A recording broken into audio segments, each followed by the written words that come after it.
So anyway, I think they had a contest for the bat boy, and I don't even know if I entered that or not, but they had a contest to name the team and everything. And this was a big thing because we didn't have baseball at that time. We had semi-pro baseball, and once in a while we'd go down, I think it was the Dubuque Brewers, they called them. And there were some pretty good ball players on that team. But anyway, then they came in with the ball team, and we'd go down there, and it was... you sat really close to the players and stuff, and there was a lot of, but the players were all pretty young kids.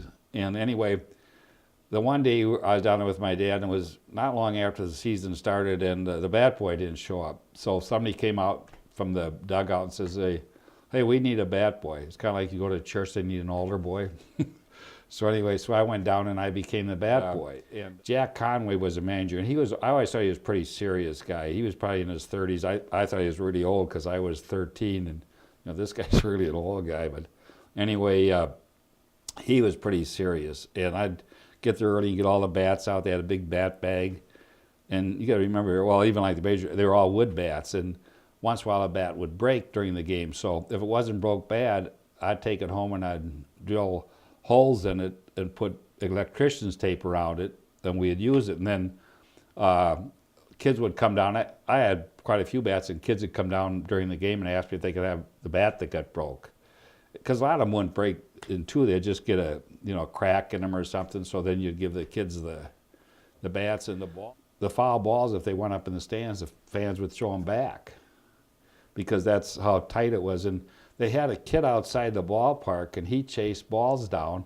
And if other kids went and got a ball, he'd go take it away from him and bring it back. And I'm sure he got paid something. And I don't know if you gave a ball back if you got a bag of peanuts or something like that. But it was that's how it was operated. I said it was really, it was a good time. Of course you always look back, everything's a lot better then. But and the fans, and once in a while the players would see a girl up in the stands. And these, like I told you, from any 18 to 22, and they'd give me a note and say, get that girl there. So I'd call some of the kids I knew a lot of the kids.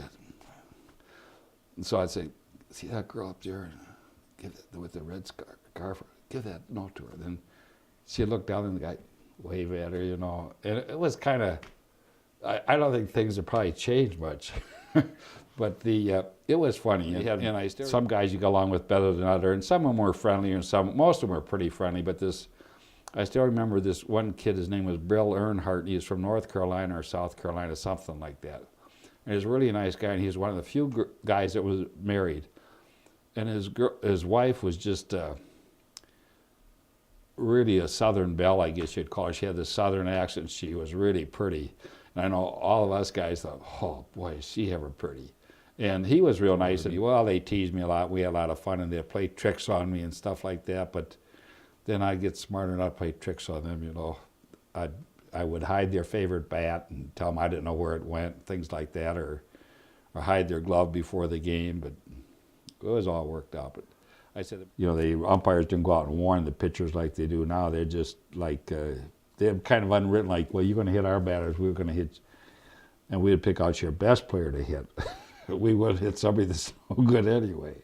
But it was, it was just a nice time. I says, if they scored so many runs, you'd get something, or if they hit a home run over such and such a sign, you'd get something, or the players could win things too, I think. If for doing this or that, they'd win. Like if he hit a home run, he might win dry cleaning or something like that. I don't think they had any clothes that needed dry cleaning, but there are things for the players too.